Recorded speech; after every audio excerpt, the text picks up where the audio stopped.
আসসালামু আলাইকুম।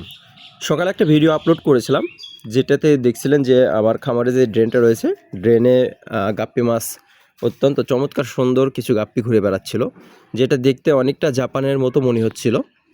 আসলে গাপ্পি মাছটা এখানে আসলো, ড্রেনে কিভাবে আসলো এবং এখানে কিভাবে গ্রো হলো, এটা একটা বিষয়। এই বিষয়টা একটু পরে আমি আপনাদেরকে দেখাবো।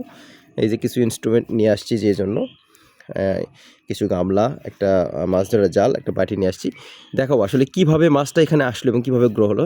মাছটা আসার আসলে অন্য কোনো কারণ নাই, বা খুব অদ্ভুত যে কোনো কারণে এরকম না। মাছ সাধারণত ট্যাঙ্ক ক্লিন করার সময় কোনো একটা ফ্রাই বা এগুলো কিছু চলে আসছিলো, আসার পরে আসছে, এটা ঠিক আছে। বাট আসার পরে আমি কিন্তু কখনো এই ড্রেনে কিন্তু কখনো মাছগুলোর কিন্তু আমি কখনো পরিচর্যা করি নাই, বা কখনোই কিন্তু খাবার দিই নাই। তারপর কিন্তু মাছগুলো গ্রো হয়েছে এবং কোয়ালিটি যদি বলি, চমৎকার কোয়ালিটি আসছে। আসলে মাছগুলো পুরোটাই লাইভ ফুডের উপরে বেঁচে ছিল আর কি।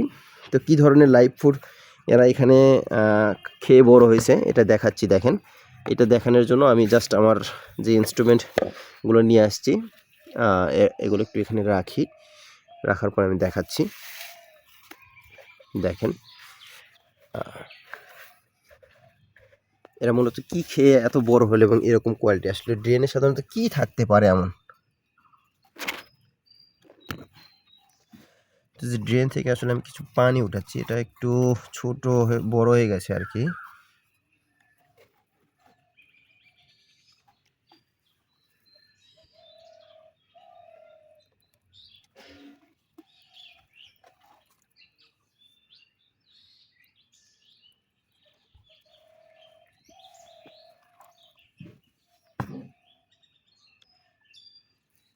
দেখেন, অল্প একটু পানি উঠাইছি।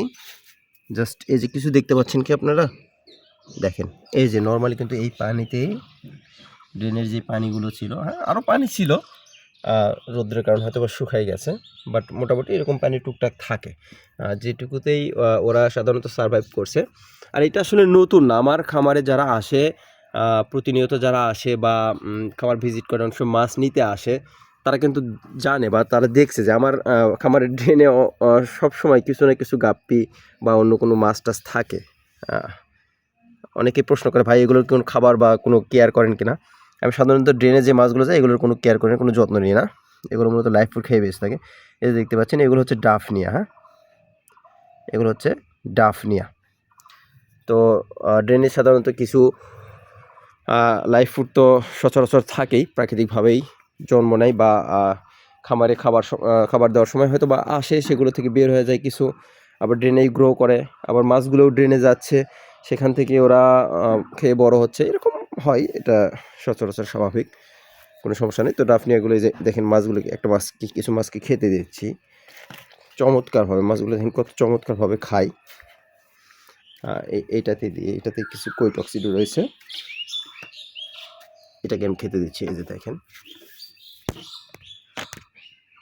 এই যে ডাফনিয়াগুলো আমি আসলে এখানে দিয়ে দিলাম। এই যে মাছগুলো দেখেন কি চমৎকারভাবে খাচ্ছে। তো লাইভ ফুডের উপরে আসলে খাবার হয় না। তো এই হচ্ছে বিষয়। অনেকেই প্রশ্ন করছেন, ভাই ড্রেনে কীভাবে মাছটা আসলো বা কীভাবে গ্রো হচ্ছে। আর আমার খামারে যারা ভিজিট করতে আসেন, তারা তো প্রায় সচরাচর আমাকে প্রশ্ন করে থাকে যে, ভাই ড্রেনে যে মাছটা আছে এটা সারভাইভ করতেছে কীভাবে? তো আসলে এগুলো প্রাকৃতিকভাবেই জন্ম নেওয়া বিভিন্ন মাছের খাবার টাবার থাকে, পোকামাকড়গুলো যেগুলো থাকে এগুলো খেয়ে মূলত বড় হয়। তো পানিগুলো ড্রেনের যে পানিটা, ড্রেন বলতে কি, এটা আমার খামারেরই ড্রেন, বা মাছের আউটলাইনগুলো পানি সাধারণত বের হয়ে যেটা পানি আসে, এই পানিগুলো এই ড্রেনতে চলে যায়, এখানে জন্মে। তো ঠিক আছে, সকালে ভালো থাকবেন, সুস্থ থাকবেন। জাস্ট এমনিতেই সকালের ভিডিওর উপরেই যে একটা কৌতূহল তৈরি হয়েছিল, এইটাকে আর কি করেই আর কি ভিডিওটা আবার করলাম, যে মাছটা কীভাবে আসলো, কীভাবে গ্রো হলো, এবং এভাবে ড্রেনেও মাছ থাকতে পারে কিনা। হ্যাঁ, থাকতে পারে, এভাবে ড্রেনে মাছ থাকতে পারে। ঠিক আছে, ওকে। সকালে ভালো থাকবেন, সুস্থ থাকবেন, আমাদের জন্য দোয়া রাখবেন। আসসালামু আলাইকুম রহমতুল্লাহ।